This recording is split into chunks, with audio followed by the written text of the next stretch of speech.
a long time. There's a bracha. Right? That's right. That's right. What goes in my ears, goodness, Good to see you. What Good to took see you you so too. long?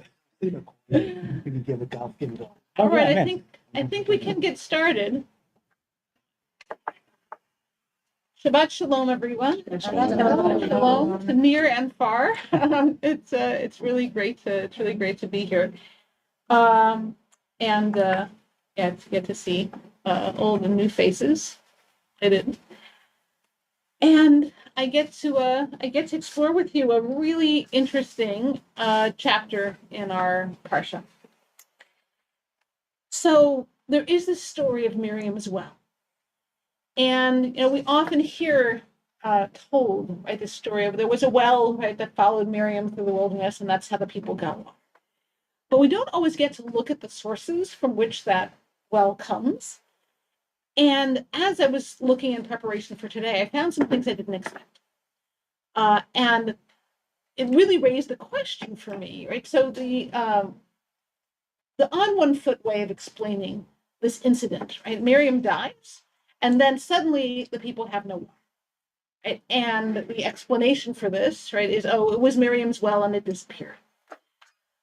But if you think about it, right, why would God set it up that when Miriam dies, the well disappears, right? That's kind of weird. Right? That's actually not good design.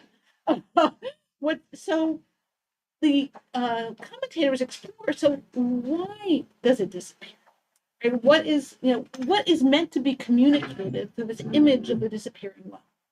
And there's kind of a Jungian quality to this question. Right? What is the meaning, right, behind the image of the well? Right? So that's really what I want to talk about today, and then also I hope during the Torah service.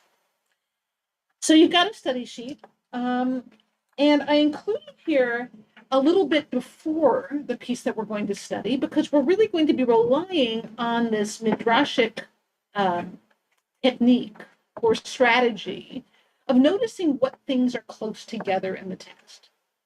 Right? Because sometimes there are pieces of the story that are put right next to each other, and the rabbis called it smichut parshiot, portions that are juxtaposed, and the connection between them is not immediately clear. And so the readers of the text are wondering why these texts are juxtaposed. So the first text that comes before Numbers 20, right, is the story of the red heifer. Right? And the red heifer, right, is a particular ritual potion that is created to dispel ritual tum'ah, which is a kind of taboo state, right, that comes from death. Right, the red heifer and the various other ingredients that are included in this potion are a ritual way of dispelling this quality that doesn't enable one to go into the sanctuary.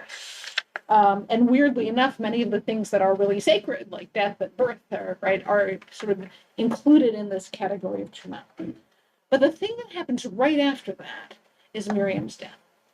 Right? And one of the things that the sages say about that is it relates to the death of the righteous. Right? The death of the righteous atones, which is an interesting topic that we're not going to spend enough time on. But right after this story of the red heifer, which is a law, it's not an event, right? It's a law that's taught. And the next thing that happens is Miriam's death. This is the fourth text about Miriam. There are 5 texts about Miriam in the Bible, 4 in the Torah, 1 in the book of Micah. There is the waiting by the Nile, right? Moses, she's not named there, right? But Moses' sister waiting by the Nile. There's the dance by the Sea of Reeds, right? There's the incident in Numbers, right, where she is sent into the wilderness, and there's her death, right? That's it, right? That's all we have of her story. So we can begin at the bottom of the first page, where it says 20.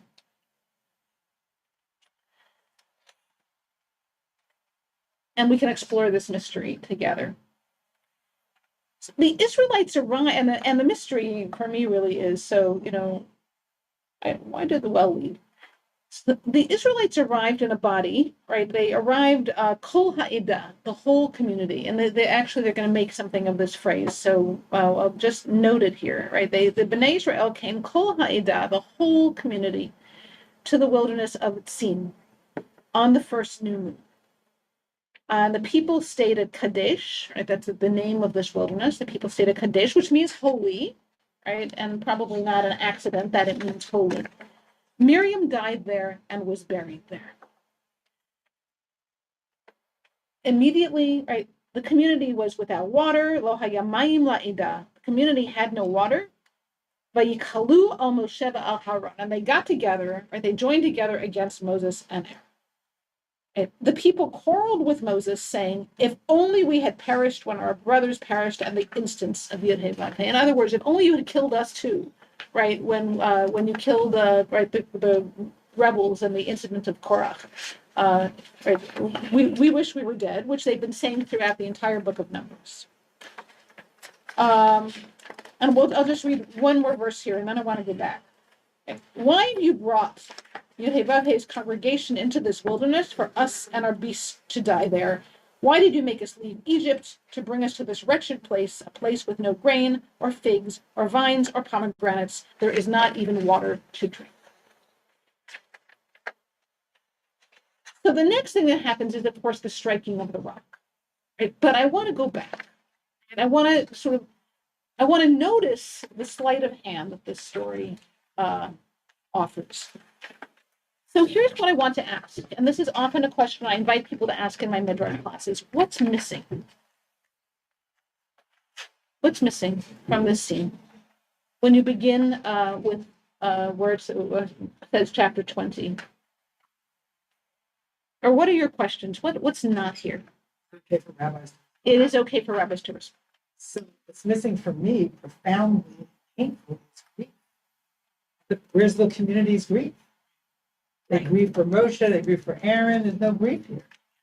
Right.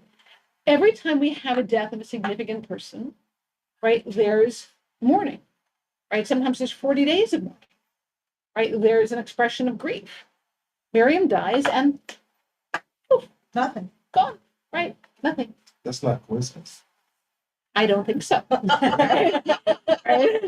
Is it a coincidence? What do you all think online? Is it a coincidence? Right. All right. So I just want to make sure you can see hands online. I don't think there are any, but if I there don't see are, any yet. Caroline, please let us know. yes. I will. only- Also, a question. Would anyone online like me to share the PDF of the source sheet? Oh, Yes, yeah, 'cause let's you're not assume that. screen sharing. Yeah, let's Sure. assume that answer is yes. Yes, could do that. definitely share, please, Caroline. That would Yes. that would be great. Excellent. I'm new, so maybe I'm not that familiar with the Bible. So, Excellent. but it says, boom, Miriam died there, but there's no thing about how she died or like what she went through or anything. Yes. Right. This is very missing. Right. Here's another thing that is omitted. How did Miriam die? Right. Was there any precipitating cause? Right. What happened right before she died? Right. What was her experience of dying? Right. None of that is there. When we have Aaron's death, we have a very detailed description. Right. What happened? Right. So that's another thing that's missing. Right. Anything else that people notice? Yeah. Nothing. It's just that he doesn't do sense. So again, there's a kind of erasure happening, and one of my interests in the Torah is whenever there's an erasure, whenever something is missing, right? What's happening in the subconscious, what Aviva Zornberg calls the subconscious of the text, right? Why is this being elided, right? Why is this being sort of glided over, right, without any comment? So I want to look at some of the, and one thing that's fascinating about this story of the well, right, which is a midrashic story, right, is not in the text itself, is it is a way of re-including Miriam in the story, right, because it appears that she completely vanishes. She dies, and the people immediately move on to another crisis, right? There's no water, right? Where's the water, right? Moses, give us water. So I want to look at some of the potential solutions, and then perhaps we'll think of some others, right, for these problems. So I want to start with two. Yeah, all right. Let's start it with 2 and 3. So this is Rashi, actually the famous French commentator. But Tamat Sham Miriam, right? And Miriam died there. So Rashi's going to ask the question of why is this after the story of the red heifer? So Rashi says, Lama nismecha parshat mitat Miriam parshat para aduma. Right? Why is the portion of the death of Miriam close to the portion of the red heifer? And he says, Ma korbanot mechaprin af mitat tzadikim mechaperet. Just as the sacrifices atone, so the death of the righteous atones. Now, this is probably a theological concept that we might find difficult, right? It might be a thing that we wanted to talk about. Essentially, Rashi is saying that there are portions of guilt that the people have, right? And one of the things that can relieve those portions of guilt, right, is the death of the righteous, right? That causes God to feel bad for the people, right? It makes God nicer to them. Right? That seems to be what Rashi is saying. Now, he's including Miriam here as a righteous person, right? Such that her death is significant for the fate of the whole people, right? And I want to name that he's doing that. And then he goes on to say something even more theologically significant to me. He says, she also died by a kiss, right? By the divine kiss, right? She died in this unusual way that Moses and Aaron are said to die, right? Where they have this painless death, right? That is facilitated by being kissed by the divine, right? That they have a sort of the soul, right? Departs in this mysterious way. But look what Rashi says next. Right? Why doesn't it say Al Pi Adonai?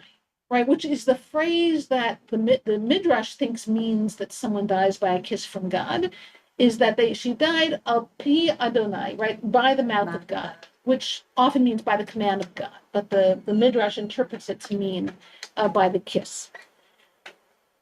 She'eno derech kavod shama. It's not polite to the Holy One. So, right, why isn't it polite? Right? Because Miriam's a woman. Right. So it can be said about Moses and Aaron, it can't be said about. In other words, male to male is okay, but male to female, Right. which is interesting. That would be considered immodest for God or something like that. Right. But male eros is okay. Right. So Rashi, right, although he's not questioning what we might call the misogyny of this, right, this approach, but Rashi is acknowledging that there is something hidden here.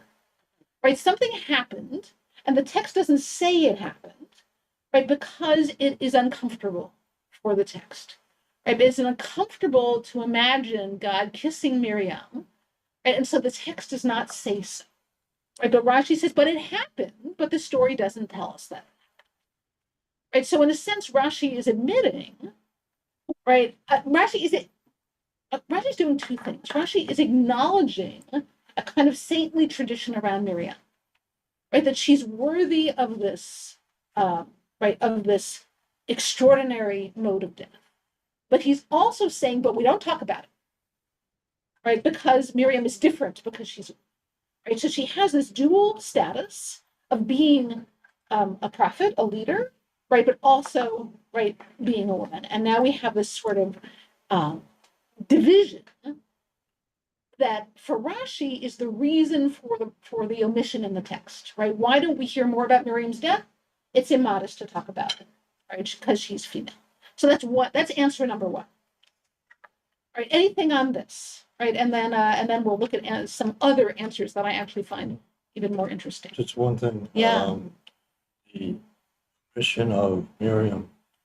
There are other examples where there's the same kind of situation where there's an omission. It's really great. I'll just say it louder.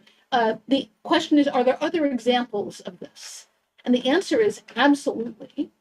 We don't even hear that Rebecca dies, right? We don't even hear that Leah dies, right? We only hear later on where they are buried.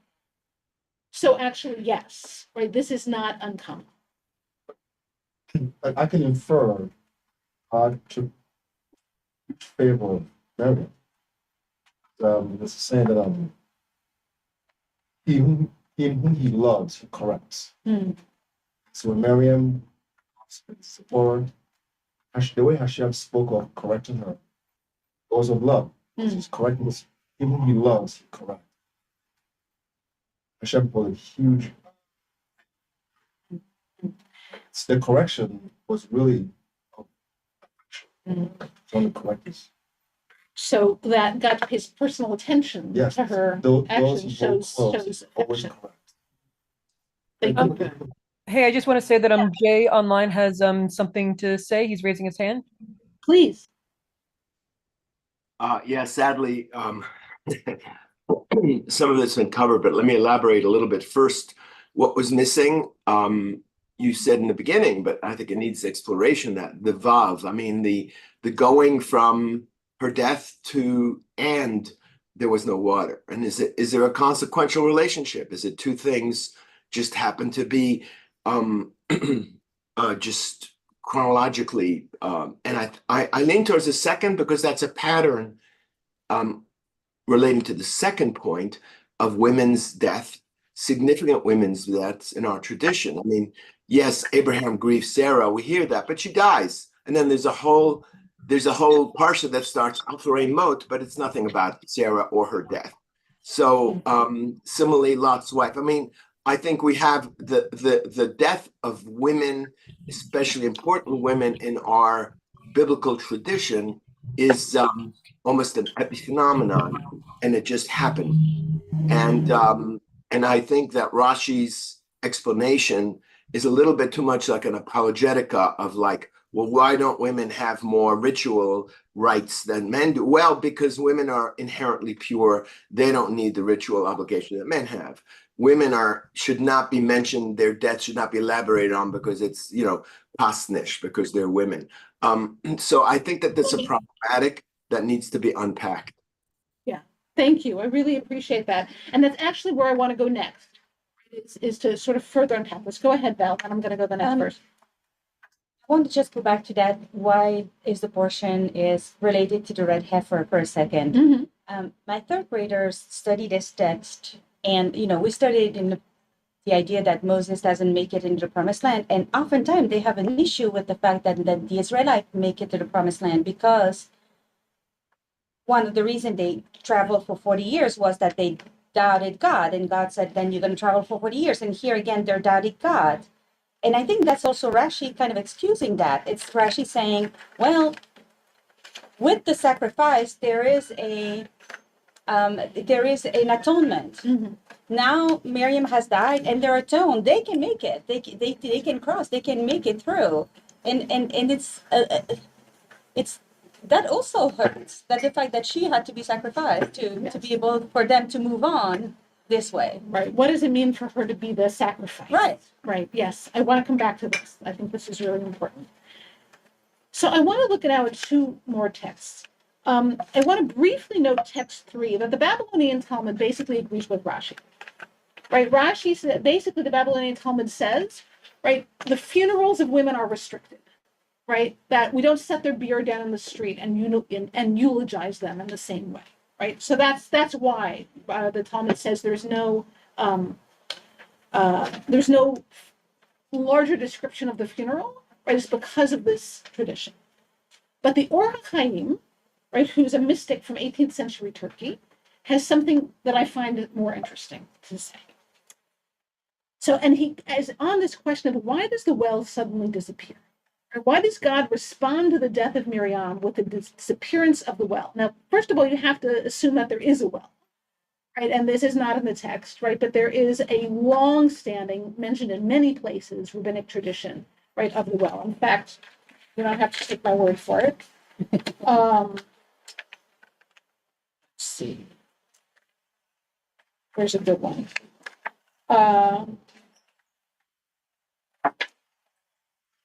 Okay, let's look at just really quickly at number 9.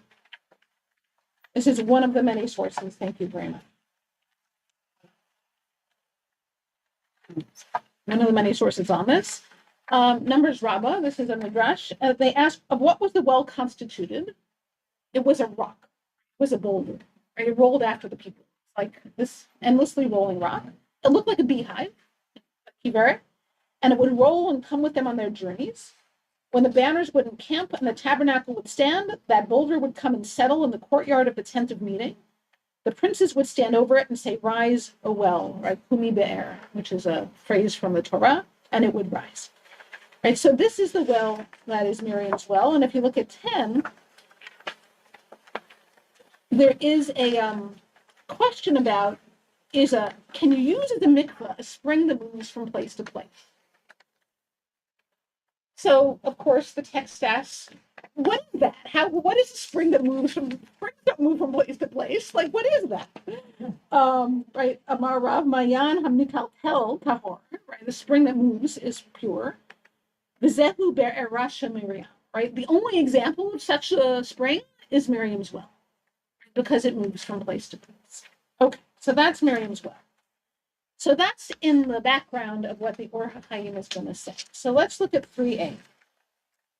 I really am curious to hear what you think. The well disappeared. The Hagdil Malak Miriam Aleh Shalom. Right, the well disappeared to magnify the level of Miriam of blessed memory, and in order to raise her profile, basically. For even though the whole people were righteous, now this is a very particular midrash, Kabbalistic tradition that the people of the wilderness, the Jews of the wilderness, the Hebrews of the wilderness were righteous. Now, you could say the text contradicts that all the time, but nevertheless, there is this Kabbalistic tradition that the people in the wilderness were of a special level of righteousness. Right? Even though the whole people were righteous, they did not earn enough merit for the well of water to rise for them. That was only from the merit of Miriam. Right? They didn't deserve it on their own.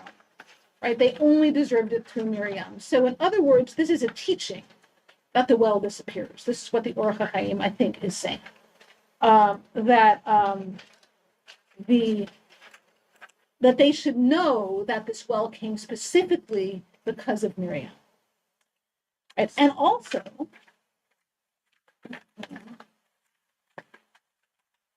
the sages said that the people did not go to tend the funeral needs of Miriam. Right? So this is a thing that is now being raised that is not in the text, but that relates to this omission that many of us have noticed. Right? That Miriam does not appear to even have a funeral. Right? There's no mourning for Miriam. Right? And so when they gathered against Moses and Aaron, right, this is he's drawing from another legend here. Aaron thought they had come to mourn Miriam, but they had only come to complain. Right? They had only come to fight. So in other words, the scene is the people are coming from far away. Right? Aaron and Moses are at the tent, and Aaron thinks, oh, they are coming to console us. Right? They are coming to sit with us to mourn Miriam. And lo and behold, the people show up and say, "There's no water." Right? So Aaron is disappointed, right? That there is no, right? That they're not there to, to offer condolences, right? And so Or HaChaim says, well, from this we should doubt. There's a reason to doubt that they were not at such a high level, since they did not mourn the prophetess properly, right? That they didn't, they didn't put aside their own complaint, right, to mourn Miriam. The Neviah, right, the prophetess. And so God had to bring the well back, right? God had to, in order to show that the people are righteous. And then the Or HaChaim has a psychological comment. He says the reason they did not mourn is that Miriam died there and was buried there. And he's focusing on the word Sham. Vatikaver Sham. Miriam died there and was buried there. Why the word Sham? For the reason they didn't come and mourn was because the thirst came on them right away. Right? In other words, they were in peril of their lives, and this is the reason they didn't mourn Miriam. And the Torah wants us to know that. Right? Because otherwise we would think, what obnoxious jerks. Right? That they put aside, right, the death of Miriam, right, and they were only concerned with their own, with their own well-being. So the text wants to show how distressed they were by the lack of. Right? So do we understand the reason? Like what Chaim is, it's a little. He's basing it on a lot of midrashim, right? But essentially, his main point, as I'm understanding it, right, is that this whole scene of the missing of the water suggests that it was because their grief for Miriam is immediately replaced by their terror that they're going to die of thirst, right? That they don't mourn, right? That's his argument, right? That's what's going on.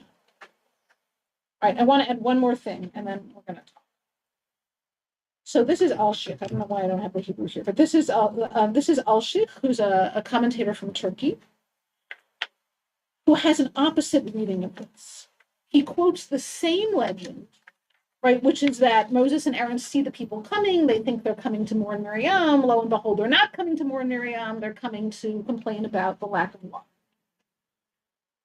But he says something different. So if you look at 5 lines down in number 4, this teaches that the Bnei Israel should have done a kindness for Miriam, especially considering that they drank in the wilderness in her merit. Right, so they realized this immediately upon her death, for it was indisputable, for there had been many wells, and lived in Kadesh for many days, and suddenly the water disappeared. And he reads, Miriam was buried there differently, and says, and Miriam was buried there, meaning she was right there in front of them. There was no trouble for them to bestow kindness by participating in her funeral. So Al-Sheikh is reading it the opposite. Or Chaim says it's understandable that the people didn't mourn Miriam because they were worried about dying. But Al-Sheikh reads it differently. And Al-Sheikh says, this is precisely to show how inappropriate it was that they didn't mourn her, that God made the water disappear. Right, so that, and to remind them of all the ways that Miriam had been with them by the water, right, by the sea, right, in the wilderness, right, Moses by the Nile, right. It was a kind of eulogizing of Miriam that the well disappeared, right, in Al-Sheikh's reading. So essentially, these sages are having an argument about why is Miriam's death ignored? Right, and how is the erasure of the water related to the erasure? So now I want to know if there are comments. How might we think about this? Here it says, well, Miriam was buried there, implying there was no problem. Right. Therefore, they were not punished. Therefore, they were punished. The implication being certainly a burial. So, just reading that. You mean was there that it says there was a funeral? Right, that they didn't participate in her funeral. Right, Moses and Aaron buried her. Right, that's the understanding. Well, she is buried. Sorry to break in. Yeah. To break in. The people online can't hear the people in the room. Oh, okay, so let me say, let me repeat. So the question is, and because I didn't include the Hebrew here, it might be hard to answer. I may have to get back to you. The question where it says they should have participated in Miriam's funeral, but actually the Hebrew doesn't say funeral. The Hebrew says lesot la chesed, right? That which in this is a rabbinic idiom for to console the dead, right? So console the bereaved. Is a burial, I don't know if it's a burial imply that there was a funeral? Does that go hand in hand? I think probably they are assuming that she was buried, right? But that it was probably just done by her brothers. So I have a question for Rabbi. What's the significance between powerful, significant women? Because Miriam, then you have Isaac servant meeting Rebecca. You had Jacob meeting at a well. This can be accidental. Throw this to Rabbi Hannah, who's teaching today. All right, But it's a great question. Now. There is correlation. I have to discuss it with you later. I want to learn from our I'm teacher. curious because I study well, and I'm always been curious. Have women in wells. It can be Islamic. Also, Rabbi Hammer. It can be, right? So, yes, it has been noticed that Rebecca, Rachel, right, Miriam, right, we have a lot of examples, Well, right? So I'm going to throw it to everybody here, right? What is the connection? Right? Miriam, we see not only by with as well, but right, Miriam is always by water, right? So how might we think about water? Particularly, let's remember, right, in an earth-based way, right? The role of water, right, in the Middle Eastern landscape. Of course, water is necessary and crucial everywhere on Earth, right? But this is a landscape where water is scarce, right? Where water isn't, running down steps of Central Park and rivulets right now, like this is a landscape where finding a well or a cistern, right, is life-saving. So what is the connection? Is it related to like motherhood, maybe? Like giving life? So one possibility is that we're looking at a kind of Jungian image of the womb, right, which the Bible would associate with women. but what is a blessing? It's something more. Well, I think let's stay with the birth image for a moment, right? That we might, especially since often when people were by wells, right, it's either around the saving of life, like Moses, or it's around marriage, like Rebecca, right? So that actually suggests that, right, water is an image of life and of the flowing of life, right? So the progression of life. So that's right. We can kind of, right, Sigmund Freud should now call his office, right? That's kind of right. It's an opening, right? There's water, right? It gives life. Okay, enough said. Right. So there's an image of what we might call fecundity in the well. So that's one way of understanding it. And there's also, I think, an image of, another way to think about water is as an image of transformation. Right, because water is also ritually a transforming force, right? But you use water, and notice again the red heifer, right, which has to be added to water, right? You use water as a force of transforming state, right? So we might also see, right, these characters as transformers. Rebecca is transforming the family of of Isaac, right? Miriam is a transforming character. She allows for the alchemy of Moses returning to his own house as an Egyptian baby, right? And thus allowing the story to proceed. So I want to connect it to something you said about Miriam's erasure and Yes. lots of female erasure, which the water is subterranean, it's underground, it's submerged. Right. And, Miriam, as you said, we meet her 4 or 5 times. I forget if you include Micah. Yeah. So where is Miriam? Her power runs underneath. Right. Beautiful. I'm going to repeat that in case anybody didn't hear online.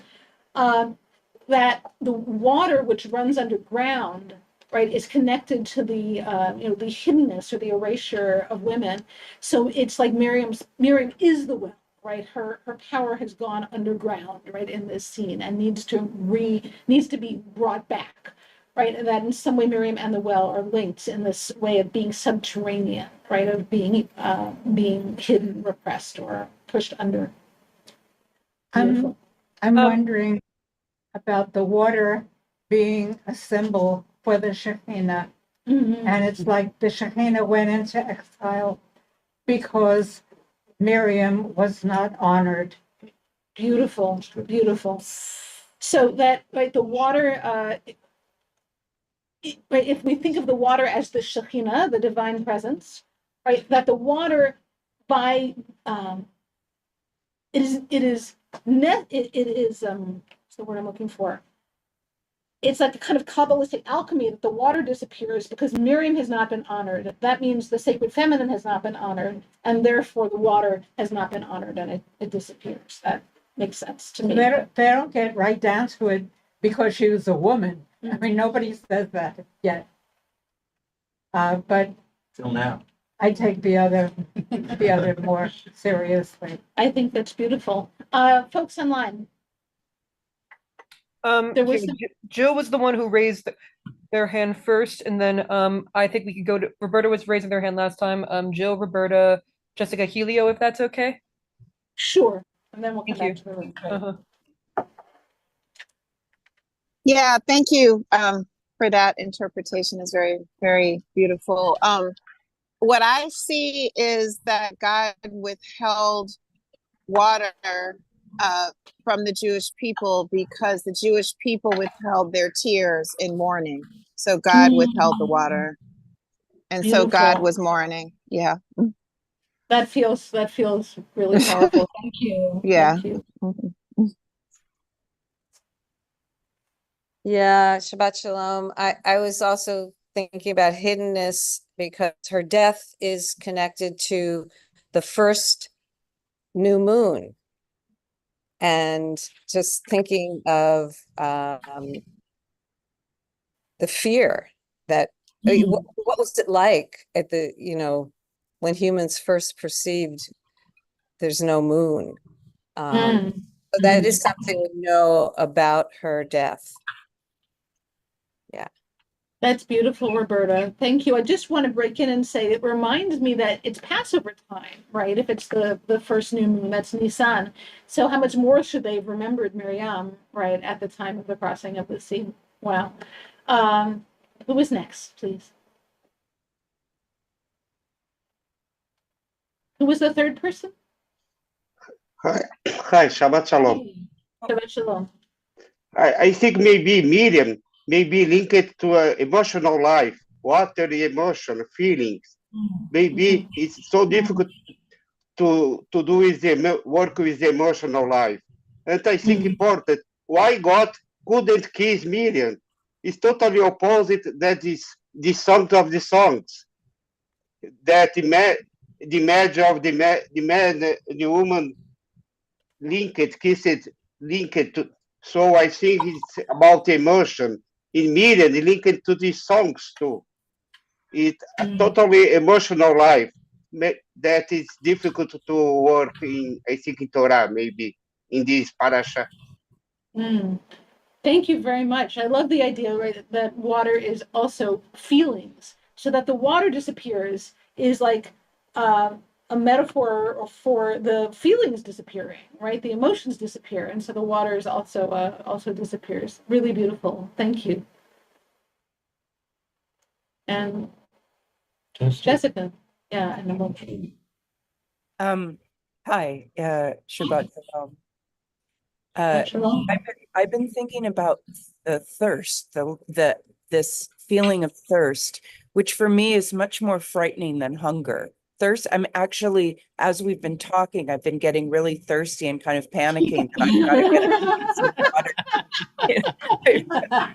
Because, and there's this sense that is kind of what it feels like when someone dies, that I almost thought maybe God was sort of giving people a lesson of like, this is what happens. You thirst for them. I remember, well, often when my father I was very close to him, and when he died, there were times when I thirsted to talk to him, to get his opinion on something. And Miriam just gave and gave and gave. The other thing that came up for me is this terror that I think many humans have of what if we're not remembered? What if we're not mourned when we die?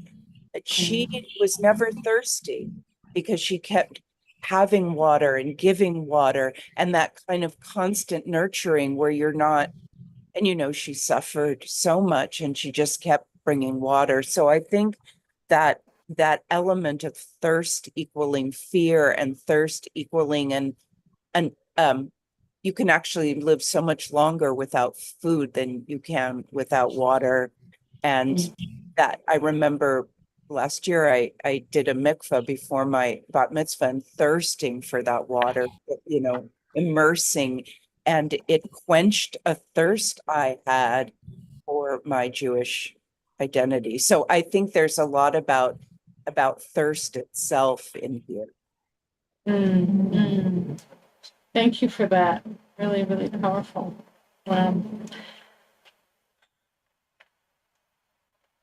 So now maybe we can repaint the scene a little bit, right? That maybe we can include some of the things that, right, that appear to be jumped over here.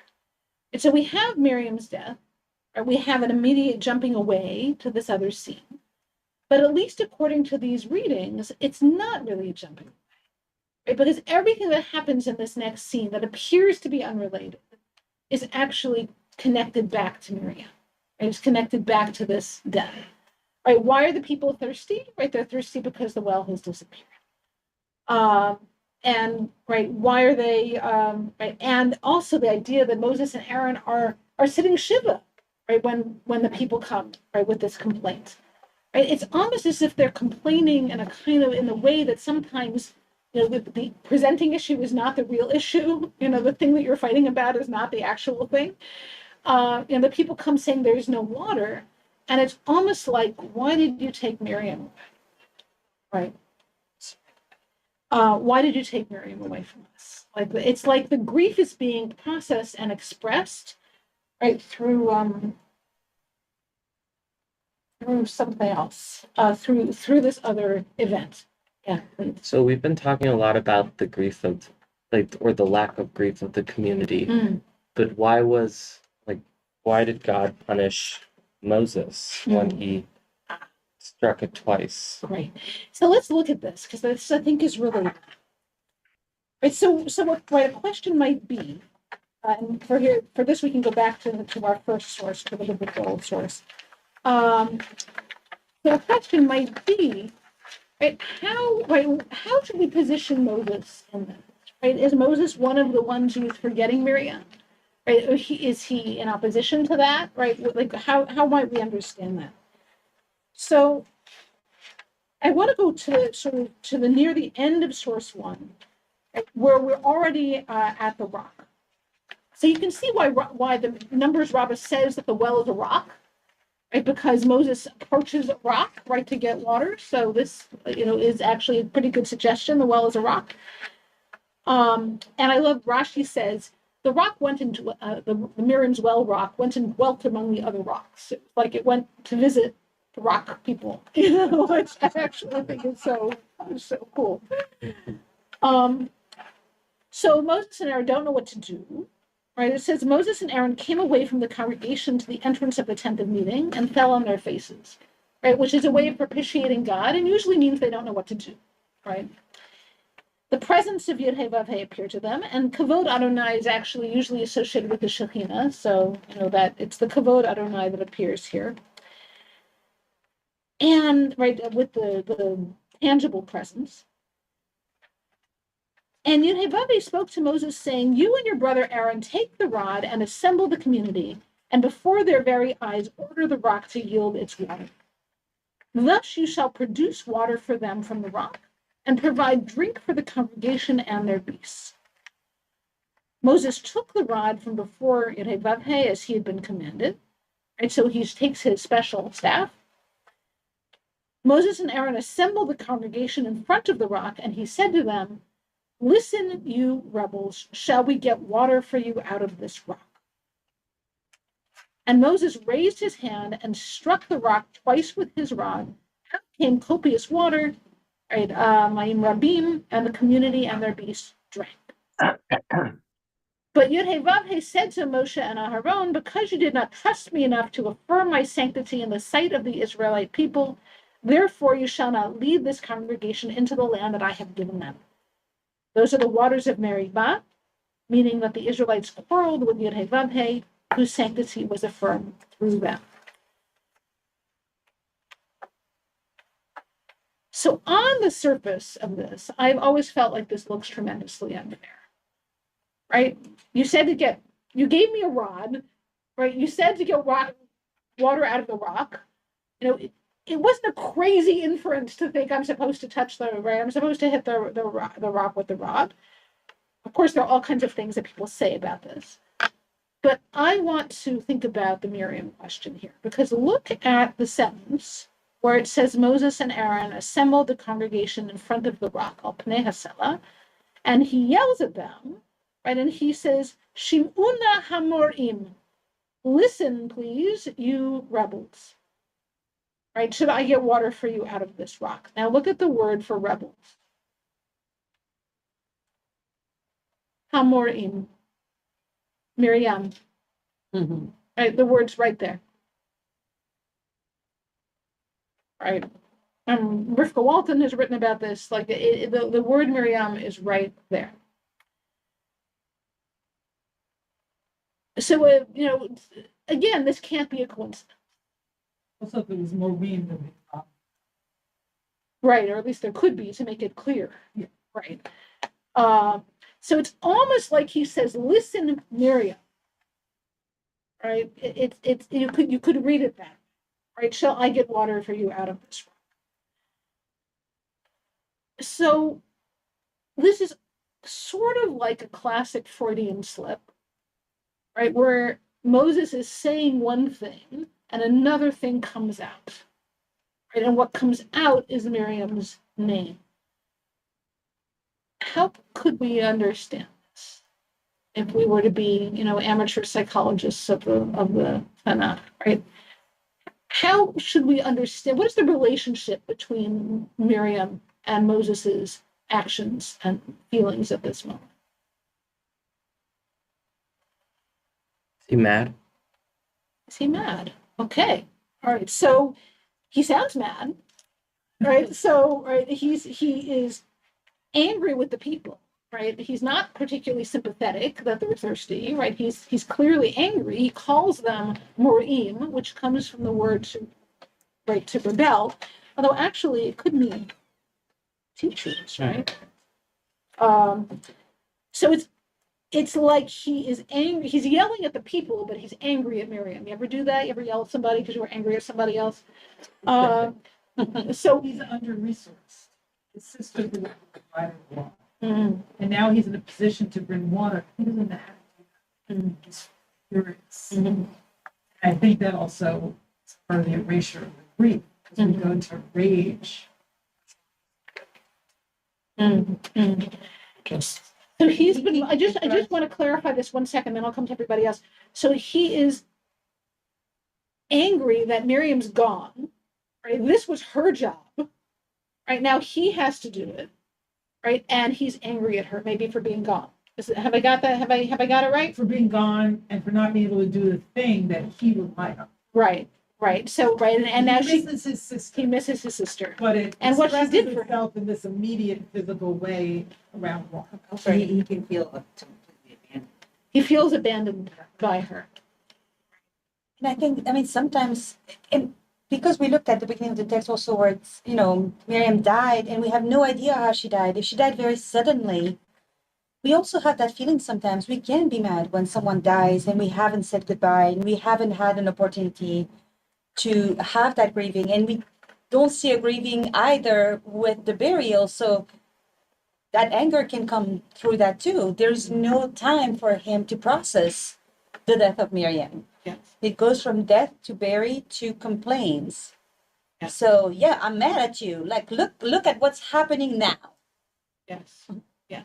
Right. Thank you, Valerie. So I've been thinking about this a lot. And I've been thinking about the continuum, the water continuum, and how what Miriam's representative of, and how water affects us, and how we're a function of flow. And men have a flow problem as they get older, and women certainly have issues with the way things flow through them. And it's just I think it's the natural rhythm of life is that the metaphor of water or the metaphor of liquid that flows through us diminishes as we age. But the thing that struck me here because of the last teaching is the Mora teaching, which is the teacher of the teachers, is that I'm wondering, and it's so appropriate right now for where we are right now politically, is I'm wondering how we not prepare. A good farmer is always considering where the next water is coming from, where the crops are, what the seed is. And there's a problem here. The real problem, I think, is that there's no consideration of what's going to happen next. So Miriam is the water and Miriam's gone and there's no more water. That sounds like pretty poor planning to me, right? It's same way, and it feels like that's why I think politically, it sounds like we're not looking forward with a recognition that everything diminishes over time, and so it's on us, I think, to figure that out. And maybe I don't know where it is embedded in this text, but if that lesson is embedded in this text, that'd be a good one for everybody, I think. Thank you, Arthur. I have a, just- Follow up to this? No. I'm coming in 1 second. I just want to say something about this. I'm really touched by the thought that sometimes people disappear and you never really thought about what you were going to do when that happened, right? And it's like they rely, it's almost like an unconscious reliance, right? They rely on Miriam, right, for this, and he relies on her. And then she's gone, right? And now, right, they never planned for who else would do that thing, right, when she was gone. Maybe they didn't know the well was going to dry up. And they don't have there's no sort of plan B. And so he's dealing with grief, but he's also dealing with the loss of the security that Miriam has provided him really for his entire life since she watched over him in the basket. Yeah, it makes sense to me. Thank you. I just have Yeah, please. again, why does Moses say, why doesn't he just say, I'm going to give you water? Why does he have a question? Listen, is he pissed? Is he angry? And he says, is that, I mean, he's saying, I don't understand why he doesn't say directly, I'm going to get water out of this rock rather than shall I? Yeah, is that a biblical trope? You know, you're noticing something quite right here, right? So why does Moses approach this the way that he seems to? Right? God has provided many miracles through Moses before, right? You would think he wouldn't be too nervous about it, but he is, right? It's like it's another test, right? Shall I get water for you? I get water for you, right? Not God. I get water for you. So it's like his sense of competency is threatened, and that seems to be what's up for him. And he's also angry at the people again, maybe for intruding on his grief. So he is reacting in a way that isn't around just sort of doing the task, but he's angry to have been asked to do this. Right? And he's maybe nervous about whether he can do it. Right? And that seems to come out right in what he says. And then he strikes the rock, which often commentators say this is the problem. This is what God is angry with him, is that he hits the rock. Why God is angry at him about that, we could talk about. But there's an anger coming out in him that doesn't seem related to the task at hand necessarily. Right. Was there something that, please? Yeah, I think I was just wondering about this image of Saturn and the well being an image of an genital, and then having this phallic symbol of breaking the rock and this quote like masculine anger. Yeah. So I'll just repeat, right, that there seems to be a sort of opposition or duel going on between the well, which has this sort of womb-like, vulva-like quality, right, and the rod, right, which we could, if we wanted to interpret as some kind of phallic symbol. How might we understand that? I often feel that the Torah comes in layers, and some of the layers the Torah itself is not aware of.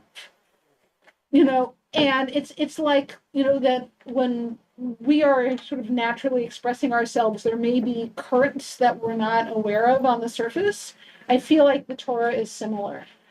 And, this is a thing that the Torah is almost communicating, perhaps without meaning to, right, is, right, that the well here, which is here associated with Miriam, right, is like the feminine, if we were going to call that a thing, right? And Moses, right, upon losing, right, access to this, right, uses this different energy, right, which comes out violent, right, and then God is mad about that. It feels like there's some Jungian thing happening below the surface, right, where it's like I don't know exactly how I would say this, but it's like there is all of this energy around access to the well, Right? It's like when Jacob rolls the stone off the well, right? There's all of this desire to have access to the well. And now suddenly they don't, and they're mad. And it feels like this is going to be an issue for like the next 2,000 years in halakha. How do we maintain our control over this well, right? As in the feminine. And maybe we should change the question. Like maybe that's not the right question. It's like a film story. Hey, I just want to advocate and say that there's quite a few people online who are raising their hands. Thank you. I can't really see, so please call on them. Of course, yeah. There's quite a few people. I will choose the order, I guess.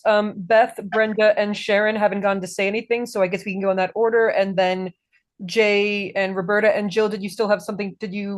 Is your hand raised? No, sorry, I meant to unraise it. No Thank you. worries, thank you. Yeah, but I say Beth, Brenda, Sharon, Jay, Roberta. Excellent. And then we'll probably have to come to a close. Please. Shabbat Shalom.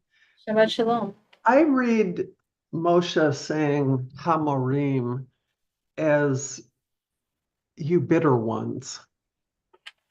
So that it's sort of a triple entendre. It's you bitter, you rebels, you Miriam, you bitter ones. Different. Shemati, beautiful. Thank you.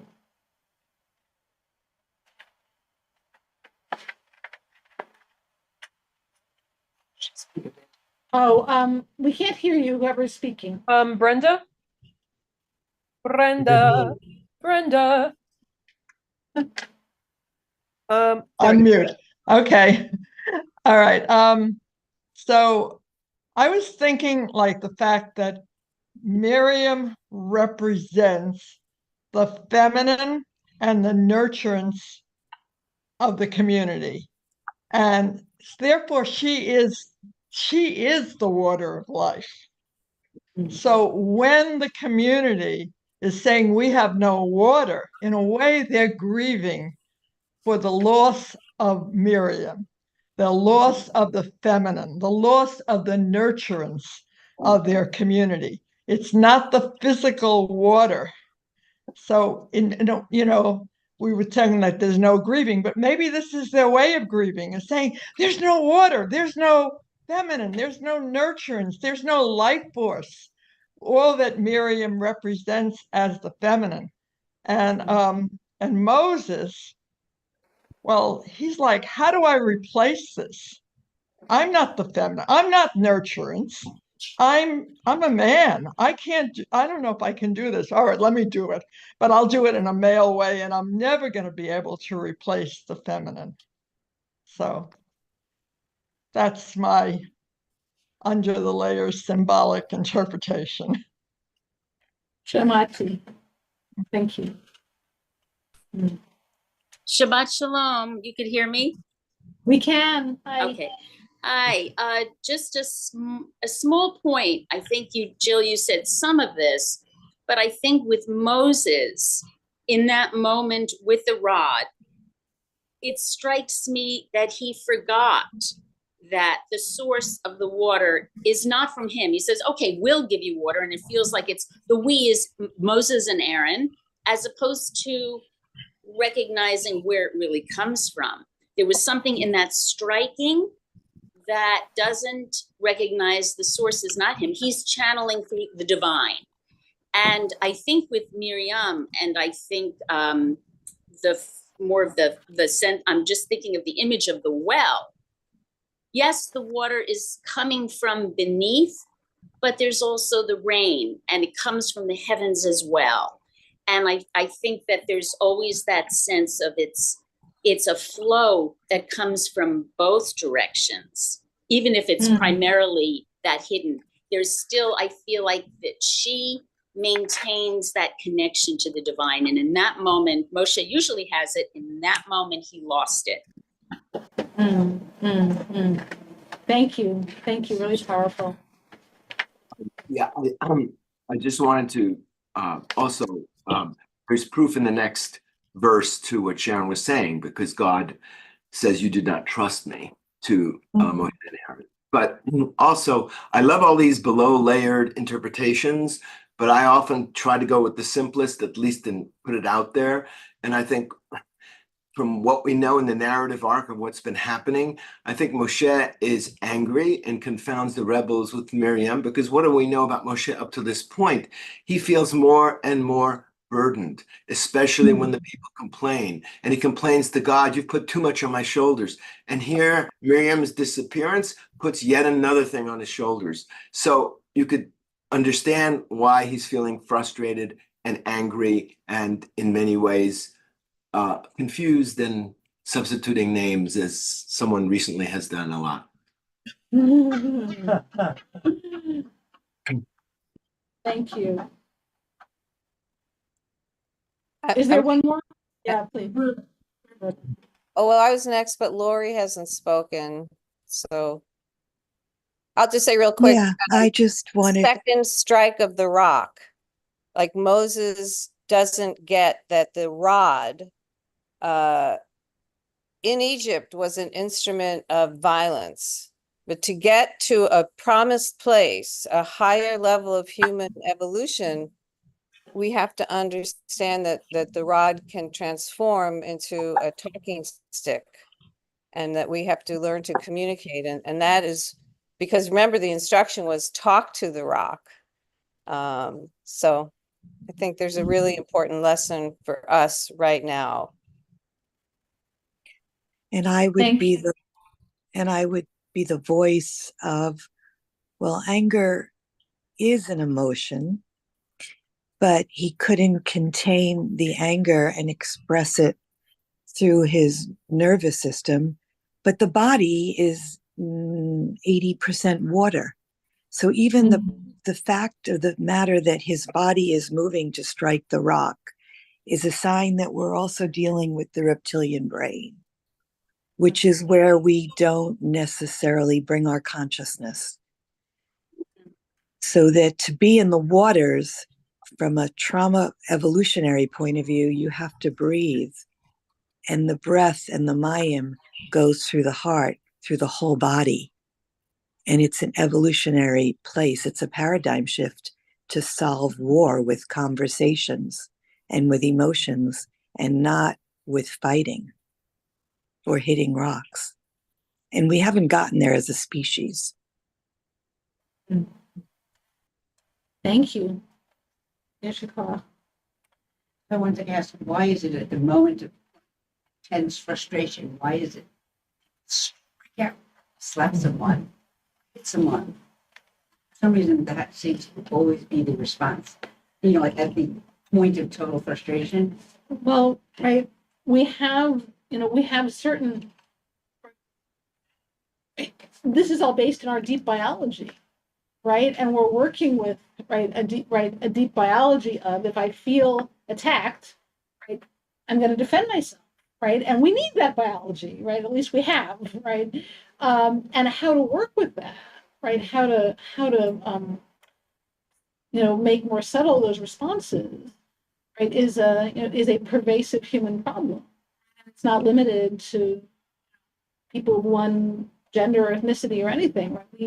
We all struggle with, deal with aggression, right? And the way that sometimes it comes out of grief, because, right, our little limbic brain, doesn't necessarily know the difference between, right, I'm being attacked by a saber-toothed tiger and I feel awful because I'm grieving, right? We don't necessarily know the difference, like, in that part of our brain. Like, we have to work with that.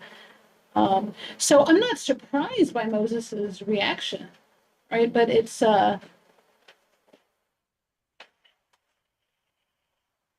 actually kind of disappointed that, God's responses, well, fine, forget you then, right? And not actually, right, to remember that Moses is grieving, and maybe because God is often overwhelmed by emotions in the Torah, maybe God is grieving. Maybe God is lashing out in an angry way, also saying, you didn't do what I told you to do. God's mad too, maybe.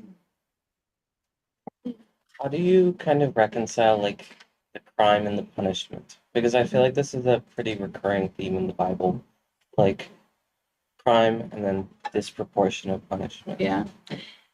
Yeah, this is probably my least favorite thing about the Bible.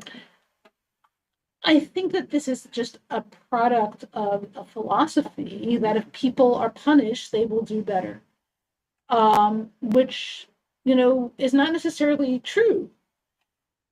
Something that transformed my high holiday experience forever was realizing that having a voice in my head that said, you're doing it wrong, you're doing it badly, was the thing that was going to help me do tshuva. And at some point, I realized that that voice actually has no relationship to my ability to do tshuva. Like, it is not making me a better person. If anything, it is distracting me from noticing the needs of people around me.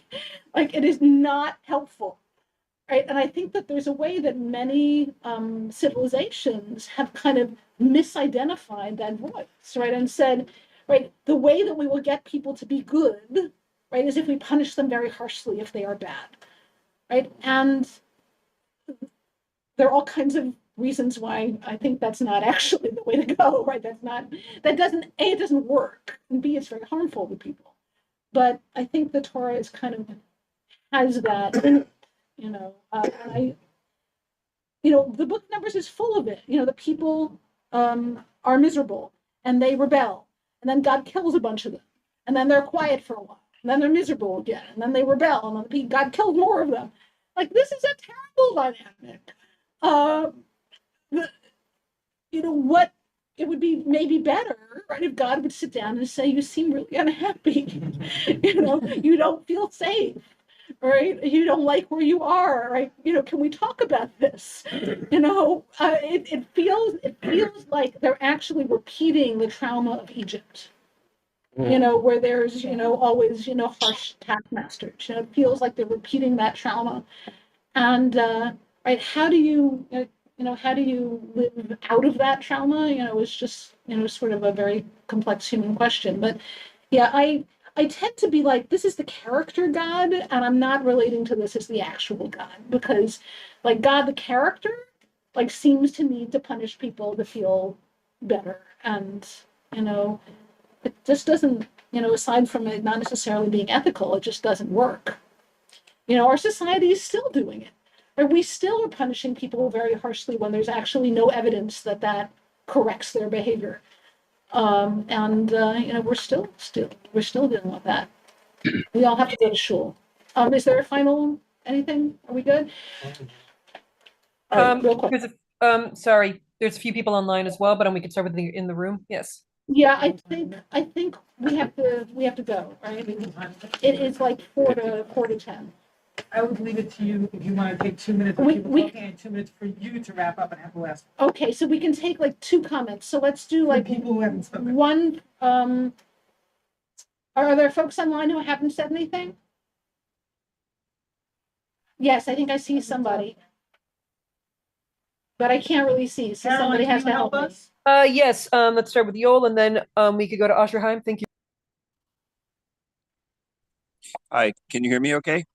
Yes. Okay. Shabbat shalom to everybody. Shabbat shalom. I'm going to just make something very simple because sometimes due to some personal traumas, I don't have time to get too into the Parsha. I'm kind of a refugee from the war over in Israel. But I just want to say that there's this website called findaspring.com, and you can put the zip code in and find the nearest spring. And several centuries ago, people really relied on these springs here to get the water. So I'm here now in Silver Spring, Maryland, and I'm planning tomorrow in honor of Miriam to go find the nearest spring, findaspring.com. And Shabbat shalom to everybody. Shabbat shalom. That's amazing. I want to go to that. Thank you. Please, go ahead. Rabbi Hammer, Kvod Harav, you have taught brilliantly, and I thank you. Helping with the difference between God and the character of God as portrayed, sometimes I think of it not as punishment, but as fact, the consequence of where you are and who you are. And every year, no matter how many times I've read the end of Deuteronomy, I always cry at the death of Moshe, so close to his dreams and so far. And yet he was apparently not the right leader to lead the next phase. And this year I have different tears because First, a quote from Maslow. I suppose it is tempting, if the only tool you have is a hammer, to treat everything as if it were a nail. And here Moshe is being told, take hammer, look at a nail, and deal with it differently. And the question is, does he have that plasticity? And this election season, I see someone of incredible wisdom and heart and truth and sensitivity. And the country worries whether he has the plasticity, the agility. And it is a crisis of biblical proportion. And I can only pray for wisdom that won't come through divine revelation, but I can pray that our country will be guided in the right direction. Kibarti. Shamati. Moses. Yeah, beautiful. So let me say one word, and then we'll go up to Shul.